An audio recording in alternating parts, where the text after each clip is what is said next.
Welcome. So I'm really excited to introduce you to Scott Aronson with SunRev, an elite SunPower dealer. Scott has two locations, one here in Vegas and another in California. And happy to introduce you to him. So Scott, tell me, how did you get into solar? Hey, Anna. I got into solar. It's kind of an interesting story, but obviously I'll try to keep it to a minimum here. My background at the Better Business Bureau. At a point, or at the kind of the pinnacle of my career at the BBB, I was a vice president, and this is circa 2011. And I'll never forget, one of the guys that worked for me in my department invited me to his house for lunch, for a barbecue. He said, "Scott, you got to see this." I went solar. I didn't know anything about solar at that time, really, other than when I was a kid, there would be somebody in like my grandmother's neighborhood that had like one or two solar panels. It was like a big giant thing. And we got all excited about it. We thought he was the coolest, most forward guy on the block in like 1982, In any case, so it's around 2011. He shows me this solar system that he had. And he goes, "Come here, I want to show you something." So he walks me over. He kind of an engineering type is the way he thought. And he walks me over to the meter, and he had one of the analog meters, and the disc that counts the kilowatt hours was spinning backward. And he goes, do you notice anything peculiar about this? I go, "Yeah, normally it goes like this." He goes, "Yeah, it's going backwards. I'm sending my surplus energy to the grid." And it was that precise moment that I became interested in solar. I was like shocked. I'm like, whoa. This is so cool. It just was so interesting to me. So I just kind of internalized that and then didn't think much of it. Went back to my career at the Better Business Bureau, which lasted a couple more years. Then I left the BBB, having taken it kind of to its peak, where kind of got to the top of where I can get. And I decided to go into an industry, maybe I can make a little more money because BBB is nonprofit. So got to think for myself too, after having dedicated decades to protecting consumers. So having dedicated that much of my time, I'm like, I got to go find something for me. That started a journey, of course, and not to make a long story short, from about 2012 to about 2017 was a 5-year stretch, and I tried real estate. A buddy of mine was killing it up in the Bay Area, and he said, "Scott, you need to come up here and sell real estate." So I had been in sales for a long time also. And so in any case, I tried real estate, didn't like it, moved around, tried different things. And quite frankly, I kind of went walkabout for a while. I didn't know what I wanted to do. And I started thinking, I got to figure something out here. I was looking for high-level jobs, and those are not easy to come by, the really high-level ones, fiercely competitive. And in any case, didn't know what I wanted to do. And I thought, and a friend actually asked me, "Scott, if you're looking to get unstuck, what are you interested in?" And I said, if I can think of anything in the world that I'm interested in, any industry, it would be solar, I think. And then I told him the story that I just told you. And he said, "Well, why don't you go and get into solar? Try it." So I contacted Solar City. I responded to an ad. I had seen their cars around. We all know that Solar City was later acquired by Tesla and all that, but called Solar City. They said, given my background in management and so forth, they had regional sales managers, but then they had, as you know, regional or area sales managers that are the regional sales managers' bosses and so forth. Anyway, they said, "We have a good regional sales manager position that would be great for you, even not having industry experience, but it's not going to be open for 3 months." So I said, well, I can't be the best sales director of this operation if I don't know how to sell solar. Sure. I need to get familiar with selling solar, so put me in, coach, right? So he said, "All right, you want to sell? That's great. That shows grit. We appreciate that." And so I started selling. And it was a lot. Given my background I had a broad background in business. I went to business school. I think I know a lot. And what was a lot was it reminded me of when I went to Berkeley for business school. I remember being there and they just throw so much work at you. you're just overwhelmed. In solar, I was immediately kind of overwhelmed because there's so much to know. Right. So anyway, this is a long answer, I know, but there's so much to know, and I was just kind of overwhelmed. But I did it. I got through. I learned all the different facets, tried to get as good as I could. Tesla comes in, takes over, and once I realized, you didn't ask me how you asked me how I got into solar, and then if you want, I'll take you to how I got into Sunrev. Yeah. So Sunrev. Yeah, so the way I'll transition to how things led to Sunrev. So Tesla took over Solar City, and I quickly learned that Tesla was in over its head. Who am I to say that I know more than Elon Musk, but I pretty much everyone there in the energy division knew that he had bitten off more than he can chew, and we'll just leave it at that. The solar division, the energy division, had taken a back seat to the cars, which it had to do. And we became the redheaded stepchild, to pardon the expression, at Tesla, and so it became very frustrating. And then you may recall back in around 2018, Elon Musk, opened all these showrooms and brought solar into the showrooms, and so now we were hybrid solar and electric car salespeople, right? Then one day I wake up. And there was always these changes, major changes. One day I wake up and we're shuttering the showrooms, and we're going to sell solar entirely virtually at the push of a button, and we're going to have this Las Vegas call center that's going to sell the solar. So we were like I had made it through all these layoffs, and we were still on staff. They were trying to figure out how to use us. But one day I woke up and I told my wife, Talene, I said, I can't stand this anymore. I never know one day to the next what's going to be happening, and it's just not. This isn't good for me. And she said, why don't you just start your own thing? Why don't you figure out how to sell in the industry on your own? And I had a couple of business failures in the past. I was a little reticent of doing that, but I figured maybe she's on to something, because I had heard about there are other dealers and selling different products, and that you could sell for them as like an independent contractor.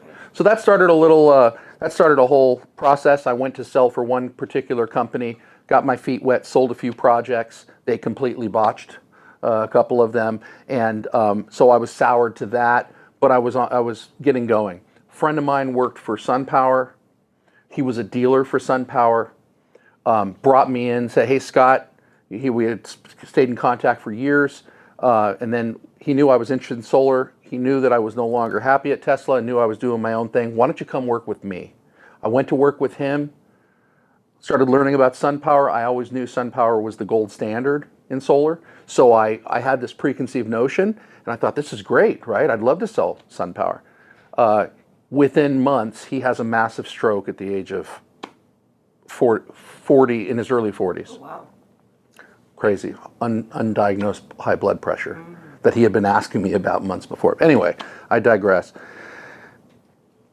I'm helping him with his company. He could no longer handle it. I didn't have the keys to his back end, didn't know anything. The regional sales manager at that time, our regional sales manager said, "Scott, we think you need to move on your own now. Mike is incapacitated." And he said, "We'd like to offer you a dealership." So that's how we became a SunPower dealer. And we started, as you know, with Sunfinity, and then we did the rebrand, and now we're Sunrev. So here we are, and it's been, as you always call it, it is the solar coaster, right? It's a lot of this, but it's also very exciting when it's on this side. Yeah. And then when it's on that side, it's anyway. The neat part is when we started our own dealership at Sunrev, of course, in my business school training was, we need to differentiate. How are we going to do that?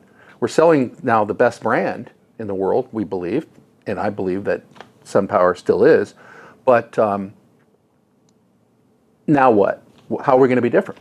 So I thought of course, my Better Business Bureau training, my mode of existence for decades. And I thought, what if we just were extremely transparent? 100% transparent with our customers, close to 100%. We're not going to tell them our exact margins, right? But let's be as transparent as we can possibly be. And if we can communicate to these people, to our potential customers, our transparency that transcends pretty much anybody out there, we've got something. And I think it's really interesting that you won't even sell someone a system or allow them to proceed on that first meeting. That is correct. Yeah, and then that's. Let me give you unique. and my philosophy there is, what is everybody else doing? Everybody else is giving them a, pardon the expression, but a half-assed consultation. They are looking for the low-lying fruit. They are going to then try and strong-arm that person into going solar right now. And if I know that everybody else is doing that, well, I just I turn it to my advantage, and I tell the customer before we even start, so you've spoken with several companies? Okay, so, all right, you met with Tesla? All right, how was that 3-minute call? And then they laugh. How'd you know? You met with Sunrun. Oh, that's fantastic. So you're getting a lease? Did they push you toward a lease? Yeah, I don't understand why. I told them I wanted to buy it, but, oh, well, that's because that's in their best interest. Right. And so I tell them these things that I know happened, and then I say, well, we do things differently here, and I think you're going to learn that. And then when I don't push them, they're in shock almost. Right. They can't believe it. Like, now what? Okay, here's what. And then we have a process. Hey, you're going to make sure, you're going to come to a final decision. I'm going to send you everything you need to now tie things up, and then and we're going to meet later. But yeah, I will not, or we will not, as a policy, let them sign up, because I saw what happened at other companies where people have second thoughts, they fall out, they cancel, and so forth. And that's just not us. Well, that doesn't make sense. It's not a good model. I think that's that promise that you're going to teach them something that they never knew before. Yes. Yeah, you're going to tell them what everyone else won't tell them. Yeah, and that's like our, and you're helping us with that, Anna, is you're going to help us market that and be very specific that we're going to teach you 3 things that nobody else will tell you at all. Well, that would pique my interest if I was a consumer. What are those 3 things? Well, I mean, I'm using 3 as an example, but I'll give you a few. Good question. It's in the sales management training manuals that you never bring up things that might keep them, the consumer, from wanting to move forward right now. So, for example, not mentioning or asking them much about their roof. Mm-hmm. So if you ask them about the roof, so tell me about your roof. What kind of roof is it? They'll just ask what kind of roof it is. They'll find that out. They find out that it's a 30-year-old composition shingle roof, let's say. There's a little asphalt shingles, right? You know that, but for the viewers, yeah. So what'll happen is they'll leave it at that, but they know it's a 30-year-old roof. There may be an issue because they last about 35 years when they came out 30 years ago. We're different. We're going to say, look, there's something you need to know. There are a couple of things that can serve as there are hurdles we need to get over to see how solar ready your home is. One of them is your roof. So you have a 30-year-old roof. It probably has about another 5-10 years left in it max. SunPower has a 10 to 12-year warranty on the roof. So if we don't think it's going to last another 10 years, they're not going to install on it as is. And you need to know that if we do think it has 10 more years, at some point you're going to have to remove that system, re-roof, and then reinstall it. So tell me what the other company told you about that. Well, they didn't even bring it up. Okay, let me tell you why they didn't bring it up. They didn't bring it up because they don't want to plant any seed of doubt in your mind or keep you from moving forward now. We're going to tell you because we plan on being here for years down the road, and when that happens, we don't want you coming back to us going, why didn't you tell me that it's going to cost thousands of dollars to remove the system and reinstall it? Then we tell them what it would cost in today's dollars to do that. But Mr. Customer, you're going to save, over to the next 10 years, $20,000. It might cost you $4,000 to do this. I just want you to know about it. Oh, well, I understand. That's reasonable. That makes sense. But because we had that little exchange, they trust me about 20 times more than they trust the last guy. Yep. Then the next thing, you ask for a couple, I'll give you one, maybe one more if you want. Another thing is we talk about, the one thing I like to tell them is, all right, here's what that nobody will tell you. Well, first off, we show them as part of our consultation, when we get to the warranty part, we'll show the warranty, our warranty, SunPower's warranty, I should say, and the warranties of any companies that they've met with. And we compare and contrast. And I'll tell them, let me tell you something. In the history of the world, you will never meet somebody. This is what I'll tell you, I promise you. You'll never meet anybody in solar beside me or us that will put up a SunPower warranty next to their warranty. It's not going to happen. Right. So you need to ask yourself, why is that? Why didn't they even show you what's in their warranty, let alone what's in the competitors' warranties relative to theirs? Get them start getting them to think. This is a competitive advantage. So I'm moving toward a point, and then I'll finish up here. But there's one more. The last one is a really interesting one, and that is that I tell them, so you're looking for the best price, right? Yeah, I just want the best price. Okay, well, let me ask you a question. If you went to buy a car, would you call a bunch of dealerships? You don't know what cars they have, and you don't know what dealerships they are, who they are, and just ask for the best price? I want the best price car. Well, you might end up getting a Yugo. Remember the Yugos from delivered to your doorstep? Or smart cars. A smart car. Yeah. There's the best price. Yeah. Oh, no, but I wanted a Mercedes-Benz fully loaded. Oh, well, you asked for the best price. So you can't have it both ways, and we tell people that. The reason why you think that, Mr. Customer, is not because you don't know anything, it's because how could you know? Right. Solar panels all look the same, right? They look like they're all the same. Why not get the best price? But it's about the best value. And what these people are banking on, they're actually, these other businesses, and this goes hand in hand with credibility or transparency, these other businesses are actually hoping that you want the best price, because that's where they operate. Yep. They get you on emotion. I need to go solar. I have these huge bills. Let's just talk about price and leave it at that. We tell them we're going to talk about what you're going to get for your money. Mm-hmm. Then the savings will take care of themselves, of itself. You know, when I was going on solar sales, I remember bringing the cell break kit. And when you show that customer, like, oh, here's a conventional panel, and here's a Maxion cell, SunPower panel, and then they snap it, and then, the look.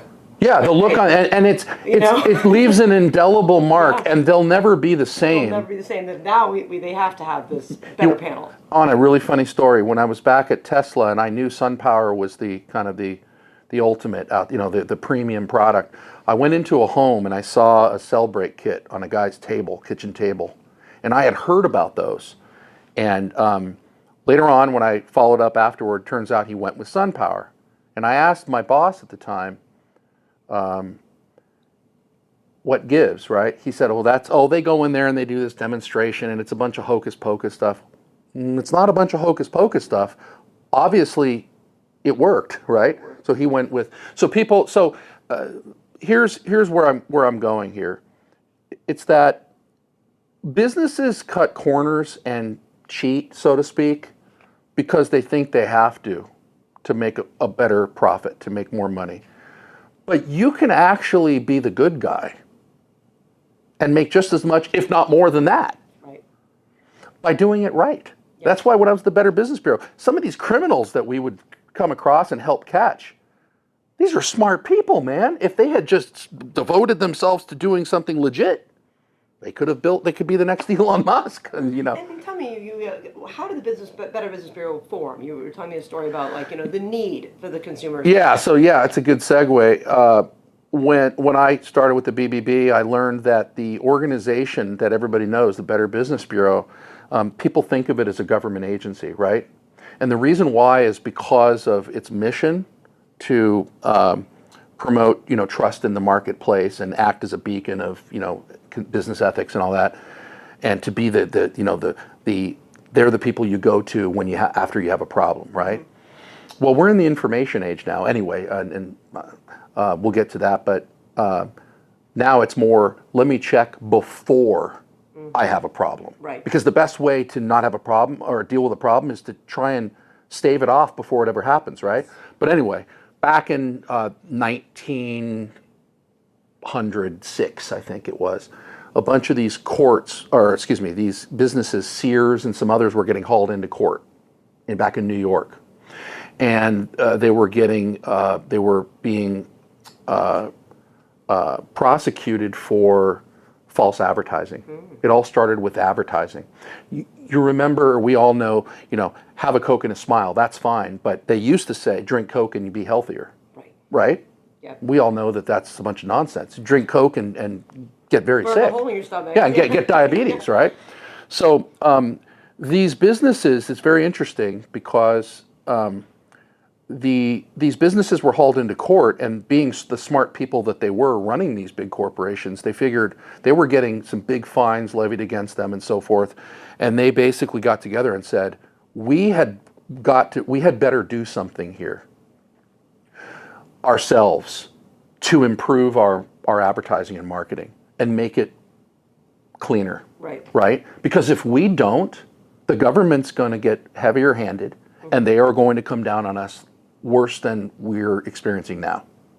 That started a bunch of these businesses getting together and starting they called them this advertising club. It was like where they kind of monitored their own advertising. They created like a code of ethics for their advertising, certain rules, and it turned into basically it morphed into the Better Business Bureau, I think 1912. It's been over 100 years.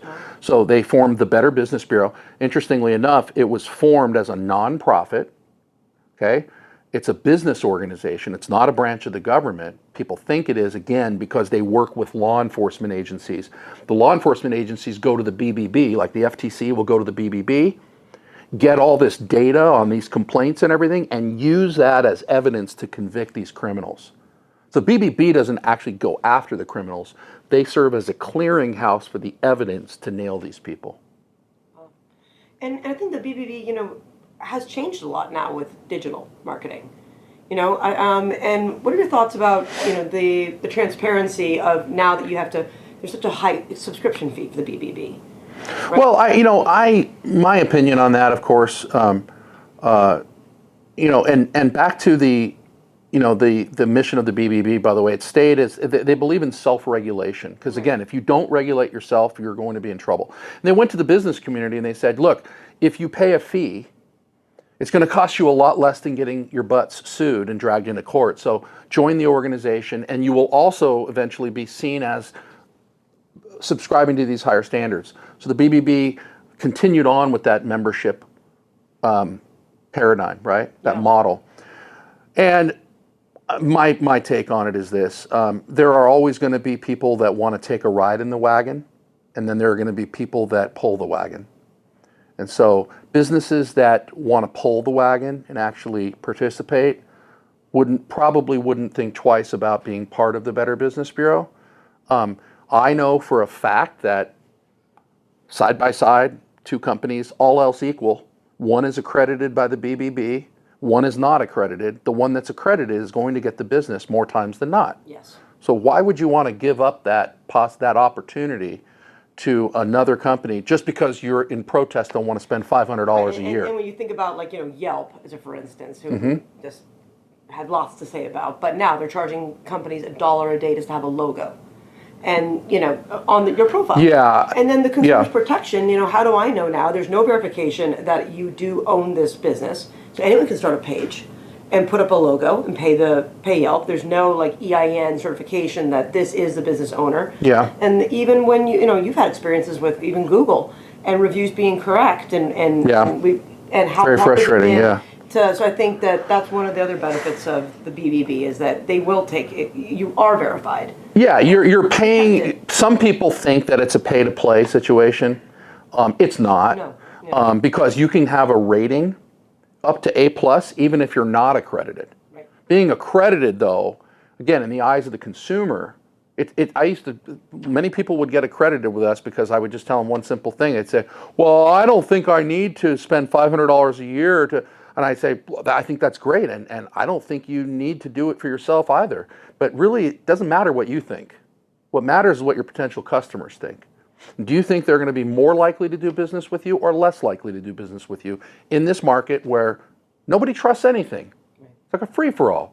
So the BBB being nonprofit, is going to limit the fees and the this and then that. When you start getting into the for-profit realm, not that you can't have both, but it starts to become more difficult. You can have profit and still have a good model, but don't get me started on Yelp, because I had a terrible experience with them. I do think that they're pay to play. They are. And nevertheless, I don't trust Yelp reviews any more than I would. In fact, I trust them less, because I know companies out there that are the worst companies on the planet, and they have high Yelp reviews because they pay a lot of money on it. I could be in Hawaii and put in Peoria, Arizona, and look for one of my clients, that their ad would show to me. It's exactly the way that Google does it, right? Where it's recommended that you show your ad to those physically located or show interest in your location. Well, but that's not what you're targeting. You want to target people who are in this location. Mm-hmm. So that's a great way to get bots to click on ads or to dilute your campaign. Yeah, so these other, look, and the consumer, I think the public ends up finding out ultimately over time which of these organizations they are going to place their trust in. But I do think a lot of damage is done along the way when you have these new entrants to the marketplace of reputation management, right? Again, yeah, and I think the fear, now I have some clients who they're afraid to stop advertising with Yelp because they think that they'll drop their star rating. And it happened to us. Yeah, we stopped spending money with them. Within 48 hours, our good reviews were gone. Several of them were gone. Let's quit. And they claim that, it was by accident. It's just our algorithm. Yeah, your algorithm, part of your algorithm is if they're not paying us, we're going to downgrade them. I believe that 100%. I think we all know it. Most people know it in business. And the ones that, there are still plenty of companies that pay, right? Because they know it. They can be part of Yelp. They can have they can have an F rating at the Better Business Bureau, right? Where they actually have standards and they vet companies to a certain extent. And that same company could have a 5-star rating at Yelp. Right. So, right? Yeah. Who are you going to trust? And none of their data matches. I mean, I've been going back and forth with them, about when you do advertise, there's a couple things that it's website clicks, right? Okay, whatever. There's in messages inside of Yelp, right? But they won't give you the customer's email or phone number. So the only way you can communicate with this lead is through the Yelp platform. Mm-hmm. Right? I remember that. Right. Yeah. And then there's this, and that's from this free quote form. But when you do the free quote form, then at the end of the quote, so I could come look for SunRev. I mean, I want to request a quote, and then at the end of that, they're like, "Oh, do you want quotes from all these other companies?" Right. Well, no. I mean, yeah.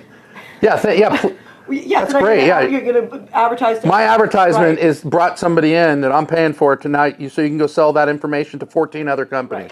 Right. That's fantastic. You never hear back, and so, but the website clicks, the phone calls, and the in messages, none of the data match, and they're like, "Oh, there might be a problem with."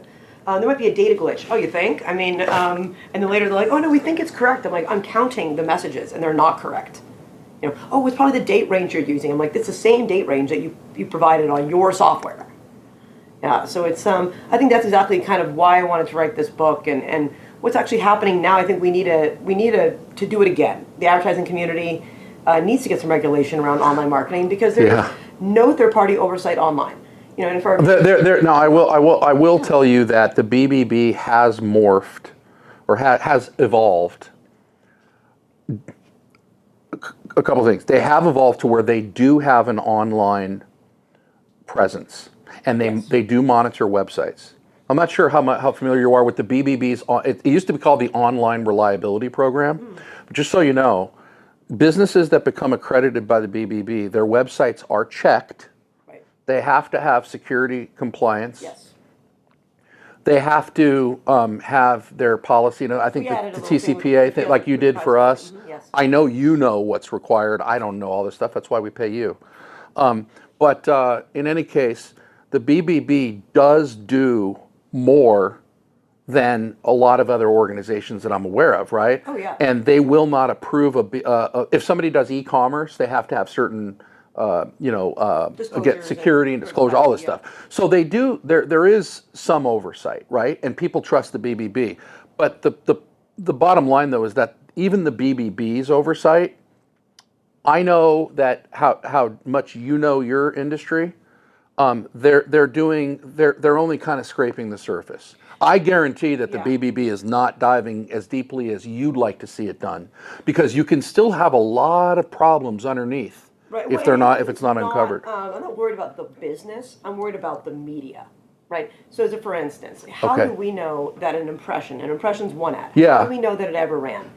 And the answer Great is question. we don't, right? But in traditional marketing, Nielsen records every TV station in the country. If we run a spot, we want to know, did it run? We call Nielsen, they can pull up a report, they have a copy of our spot, they know how many boxes were tuned in, and we can say, yes, our spot ran. Scarborough does it for radio. There are third-party entities that follow print publications and make sure they're distributed. There are some markets where they stand on the side of the street and they click how many cars drive by a billboard. Yeah. There is no third-party oversight online at all. And now we have to believe Google and these other companies that, yes, they can serve these impressions. So is your new venture that you're pursuing, is this is more toward is it specializing in that industry, in the media industry? I think it's about, my book's about how to protect yourself. And I think that the problem is that, and I talk to clients all the time, and it doesn't matter if they're a small mom and pop or a large company like SunPower, the story is the same. That by the time they've reached me, they've already been through 3 or more agencies, spending hundreds of thousands of dollars without the promise of result. Yeah, and I needed to reach people faster. Right? And save yourself fastest by following the rules that I'm going to set forth in this book. Yeah, I can think of a couple things that you've done for us, or you've helped us with, that really helps me understand as a business owner, small business owner, right? It's that, in this media planning, you're talking about media planning, in these big departments of these big corporations, they demand, these big giant companies demand to see, they're all about numbers. They want to see everything. So anybody that gets in bed with them, right, or that wants to sell them TV spots and so forth, they give them all the data, right? When it comes to the average business out there, we did that mailer. You did some mailers for us. How about this? Now, I know that they went out because I already we had some responses, but how do I know that the mailers even went out? Right. And these other companies, what I find is, when we would deal with other companies too, even in marketing, everybody, we can do this and we can do that. I get emails every day. They flood my inbox every day of somebody offering what you do. Right. Of course, they're not going to do it like you, and you're so specific. You know our industry so well. But a couple things you've told me I didn't know anything about. I didn't know, when we had done some pay-per-click advertising before we met you, I didn't know that there were these bots out there that click on, because I used to wonder, what if our competitor gets on there and just clicks all day long? And then you had this, you came up with a solution for that can find this software that knows when it's not a unique visitor and so forth. Right. That right there, in any case, that 30% of the budget. Yeah, it's incredible. And it's that, and there are a couple more things that I just lost track of in my mind here that you have shown me on how to gauge the results of a particular campaign. Everyone just always says, you got to spend more. That's what I always hear. Everyone's like, oh, you need to it's not working right now, you're not spending enough. And that is not the answer. Whatever traffic you're sending to your site should be converting in some way. And if it's not converting, and we know it's real traffic, real humans living in the area that we do care about, and they're not converting, well, why is that? Let's take a step back and push the pause button.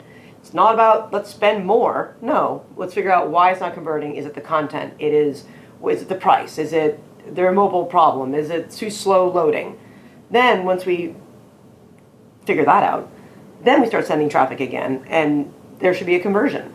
Mm-hmm. And that's what we get, even like, I call it GoDaddy, but GoDaddy and Wix and all of them, they all have these packages, and you're essentially naked behind this. You're not going to get any SEO. They sell you SEO services, and you're like, well, you're behind a wall. There was one that shall remain nameless, I guess, right this second, but they're a pretty prominent national company, and we were paying this flat rate, and I come to find out at the end of the day that nobody was seeing anything, and I found out kind of by accident, and we were, so people, these businesses, every dollar you spend, you need to track it and know what's going on, and if you shut down the $400 here that you spend a month, and how many, you start adding it up, you've got a budget to go spend with a real company like yours that knows how to stretch the dollars as far as possible. And I think that, unlike, I think you're one of the clients that I have that really tracks everything to like the next level. It's good to know. It's rare that, I'll call a client and like, well, what is your average cost per lead, cost per sale? And they're like, oh, we don't know. But you know all of that. And, we've been through this technology transformation just in a very short period of time, first starting with Job Nimbus and now moving to Go High Level. Talk about, what your feelings are about technology. Well, a couple things, and I don't want to digress. I want to answer the question directly about the technology, but I will say that I want to tell you, one of the worst things, and there's this formal term I learned in business school called information asymmetry. And what it means is, it means what it says, information asymmetry. It's not symmetrical, meaning anytime you have a consumer or a business that doesn't have the access to full information both ways, somebody's at a disadvantage. And that actually hurts free commerce. You know that? It hurts capitalism. Because one of the tenets of capitalism is that everybody has information available to them and is educated to make the best possible decision. So you're asking me about information. When we position ourselves as being a cut above as far as being totally transparent, right? We are removing what was our advantage, right? And we're coming into parity with the consumer. But in so doing, in removing our advantage that somebody else thinks is an advantage by not telling them things they should know, right. We actually are gaining trust, and we can get you more business. So you're not losing any advantage, you're actually gaining an advantage. That aside, where technology comes in is, I appreciate the compliment and that I learned how to, certain things and how to track them. I'm very numbers oriented and so forth. I wasn't always, but I had to become that way, right? Yeah. Especially with solar, because it's a high customer acquisition cost. You can get out of control real quick. But technology is critical. Technology is critical, and I was telling Talene on the way over here today to the show that you have taken us to the next level.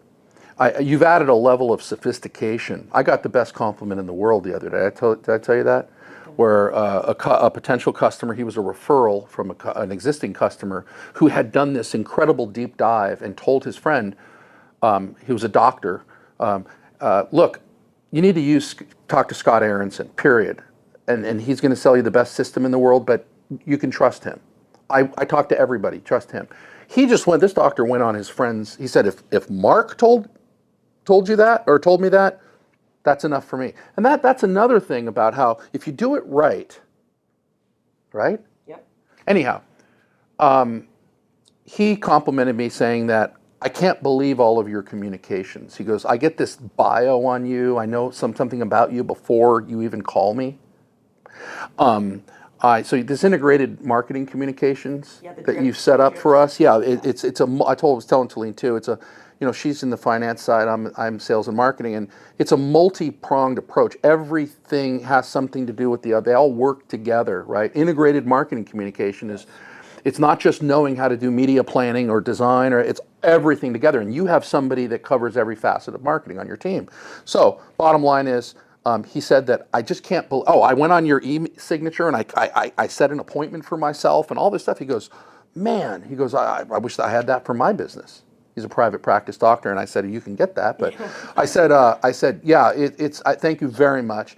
And quite frankly, that guy, there are many people that have said, and they have thought, like, we have 100 employees, we're, maybe we're a $100 million company, and that's what they think, because we're not, but we're be neat if we got there. Yeah, but we have the foundation and that level of sophistication that, I can know about marketing conceptually, but practicing it today, it's complicated stuff. Yeah. And the stuff you show me, some of the, and all the, even the metrics that you have and everything, I can barely get my mind around because, can only know so much. That's where I trust you implicitly. And so, yeah, our business has been gone to the next level. And once we solve that big problem that happens to a lot of solar, I think we all face it, is the lead generation. When we can solve that, we'll be able to scale appropriately, but we'll have the processes in place. A lot of companies scale, they have no processes, and they fall apart. They wonder why they go bankrupt. They're a big company. Economies of scale, just like takes them. Yeah, and you're not going to have diseconomies of scale if you have planned everything properly from the very beginning. Sometimes people might think it might be doing overkill with our processes, but I don't think we are, because we're still improving along the way, and we're growing in a managed way.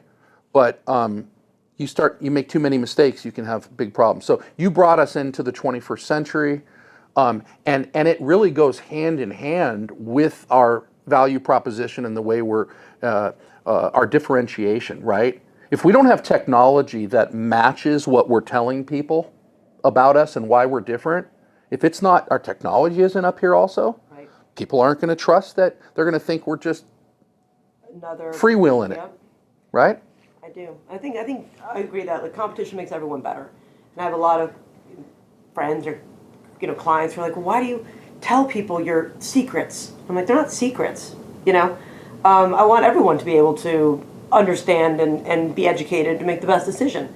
And then they can either do it themselves, or they can realize that they don't want to do it. Once they see how it's done, they're like, oh no. Yeah, do it yourself. Yeah, good luck with that. Right. Reminds me of the guy who told one of our reps the other day, you know what, I'm going to buy some panels on Amazon and have my my gardener or install them or whatever. He knows how to install them. Yeah, my guy said, good luck with that. Yeah. Here's my number. When or call me in a couple years when the thing implodes, anyway. Interconnection. Yeah, good luck with that. So we leave. Look, there are people that everyone has their core competency, and what you do is not my core competency. So I'm smart enough to pay you guys to do it. Well, we're happy to do it. Yeah, thank you. Yeah, I'm glad. Yeah. Well, I think that's all for today. You have anything else you want to add? No, other than if I like the concept that you're trying to take this thing. And by the way, there was another one that came to mind, Trust E. There's a company called Trust E out there. I don't know much about them. The same idea that you can trust, but I do think that you're onto something in that I think the market is ready for and needs an organization that is trusted, that does more, that this organization, I think, though, needs to communicate to the layperson. Yes. I'm pretty well educated, but I'm a layperson when it comes to this. And so are most people. It needs to communicate to these people what can happen, what does happen, and here's how we're different. Here's how we're going to solve that problem for you. Yep. So I trust you implicitly only because I know you now. But how would I trust that organization to become, why is it going to be better than the BBB? And because none of these organizations are tackling this problem you're talking about to the extent that there's a problem. Right, and we did it, I think it's an exciting time for digital marketing because we've done it in television, we did it in radio, we went through the wild, wild west of all of these different types of media, and now we're consuming, our consumption's changed, and just the basic technology that we have available. It's kind of like when people thought that we were broadcasting live from the moon, but yet you can't use your cell phone in an elevator today. But there was a live broadcast in 1960 or whatever it was.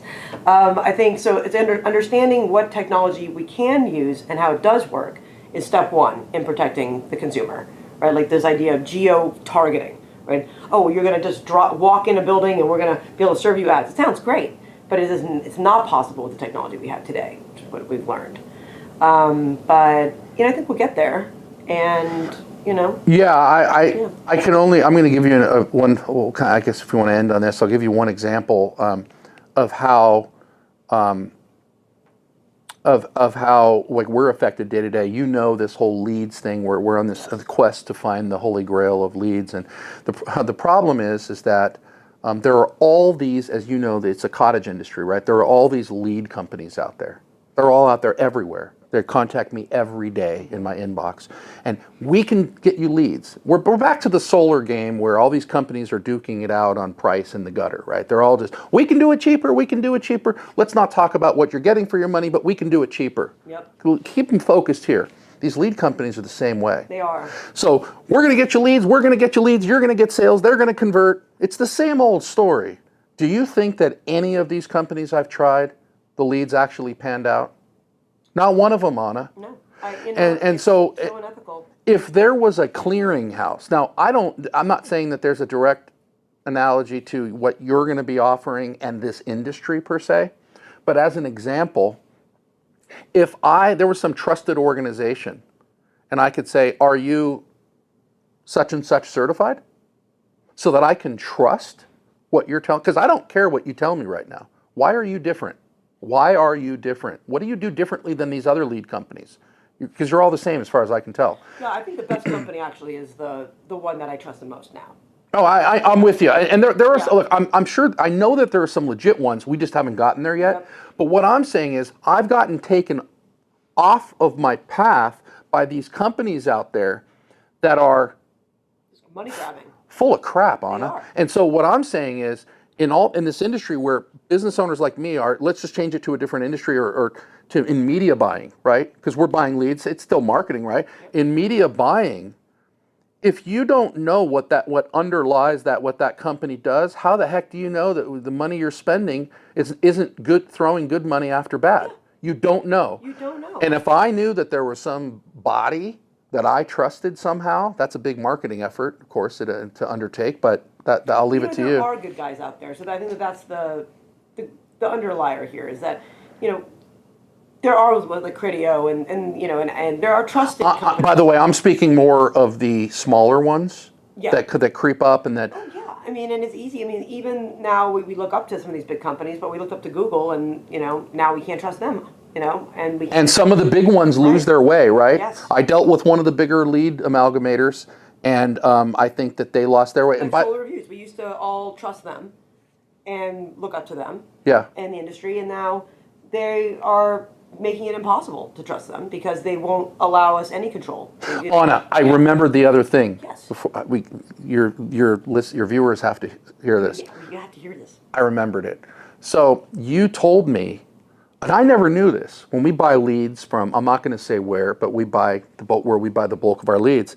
You told me once. You said, those calls are recorded. I never knew the calls were recorded. So when I would find out that a lead wasn't really a legit lead, how would I have known that it was legit? I'm going to spend hundreds of dollars on this lead. I found out from you one time and a couple times I've said, I want to hear the recording. Yep. I want to hear the conversation. Oh, well, we don't have that recording. Really? I'm sure you don't. So when I find out they don't have it, but, curiously, I got the refund, right? Yep. But if there was a mechanism in place for these companies to keep them honest, one of these lead companies I was buying from, they feed another major solar company, and I believed that they were giving us their crap leads, their leftovers. Or they sell it to everyone. And they go, oh, no, we guarantee these leads are the same ones that X company is going to get over here, that the big one that owns us, the company that owns the lead sales company. I'm to believe that they're not cherry picking those leads? I don't believe it. And so to your concept, I wish that there was something like out there where I could just go, oh, all right, so I see that. All right, I'm going to give you a shot because I trust you that you're part of this organization or you've been vetted. Exactly. And that protects the homeowner. And then how many times are they saying, like, take me off of your list? And they don't take you off the list. And now they're playing games with the solar company and like, to send someone out to the house because to tell them off in person. I mean, we've heard that too. So it's just creating all this distrust at a time really where the world can't afford it. Like we have to move toward renewable quicker than ever. So the industry becoming so shady right at the time where we need it to be the most transparent that it can be is a hurdle we're going to have to overcome. Well, what you're trying to do is take on. It's a big undertaking, right? You're biting off a lot. At the same time, it's actually what you do. If this thing works and you develop it, it's going to help make this part of the economy more efficient. Yes, And when you have efficiencies, you have a better, more functioning, it's a better economy for everybody. it is. Like what we call it media noise. Think about how many ads you see a day, right? And you only really want to see the ones that matter to you. Like I don't want to see a power tool ad, and you don't want to see a diaper ad, and those are just things we filter out in our mind. Well, hopefully we will see a diaper ad one of these, in the future. Yeah. Anyway, go ahead. Yeah, Well, I'm maybe teasing. Normally, I don't want to see a diaper ad. No, more normally, yeah. But and so by giving the customer really what they want to see, that makes everything more efficient. There's less noise for the individual, and then for the company, it's cheaper to target. Yeah, everybody wins in the Everyone end, wins. except for the criminals and the people that want to do it the wrong way. Right. But the rewards are great for the people that want to do it the right way. Yes, indeed. So, Well, thanks so much for to learn more. You visit sunrev.com.